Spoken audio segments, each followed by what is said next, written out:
Hello, it's Ashley here from Paper&Twine again. Thank you so much for stopping by, all two of you that may be watching this. Look how messy my crafting has got since I last spoke to you, but that is a sign of a busy crafter. I think I've got so many projects on the go at the moment. I need to actually get my head together and get some of them finished.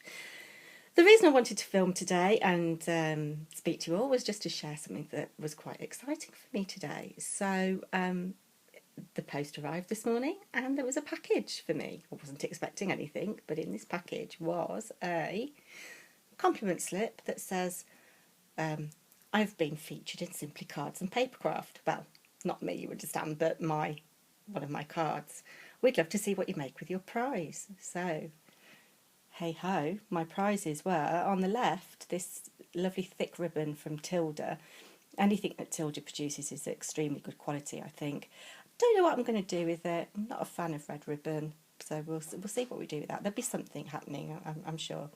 And then this, I'm sure I will find a use for, is this die that both cuts and embosses a feather. I've got lots of ideas for that already, so perhaps I will do something and get it sent off to them, and perhaps I'll be featured again, you never know. But the real icing on the cake for me was to see my work in the magazine. Now, I was thinking, we had a bit of a miserable morning here this morning. It was raining off and on, and I was thinking, I'm going to have to nip down to the shops and get a copy of Simply Cards and Papercraft. But naughty crafter that I am, I had already purchased this magazine and hadn't actually got around to opening it. So I'm very glad that I did. I can't believe it, really. I should have opened it when I bought it, because that would have been a real surprise, wouldn't it, just to see my work there. So I entered this competition in December to be the Papercraft Designer of the Year. Unfortunately, I didn't make it to one of the big prizes. My husband says just as well, because they've got nowhere to put a couple of £1,000 worth of crafting stash. But as you can see here in the magazine, it says, we were so bowled over by entries sent to us for our Papercraft Magazine Designer of the Year 2017 competition. We couldn't resist sharing them with you. So you can see several entries there that the judging panel thought were worthy of note. They're not all to my taste. I can see a Lavinia one there, or a Lavinia inspired one there in the middle. I wonder if you can guess which one's mine. Well, I won't keep you in suspense any longer. This one in the top left-hand corner is mine. And as you can see, it's quite plain and simple compared to some of the other offers there that you can see. But let me tell you how I did this. It's quite simple.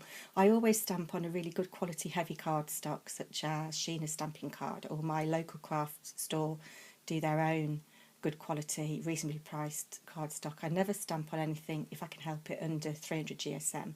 I think if you're making a card for somebody, quality should shine through. So I've stamped onto white card with this stamp by Paper Artsy. It's a Joe Firth Young or Jofi stamp. Don't Eat the Daisies. There's several stamps on this. And I really like her style of handwriting on this. I wish I could write like that in real life.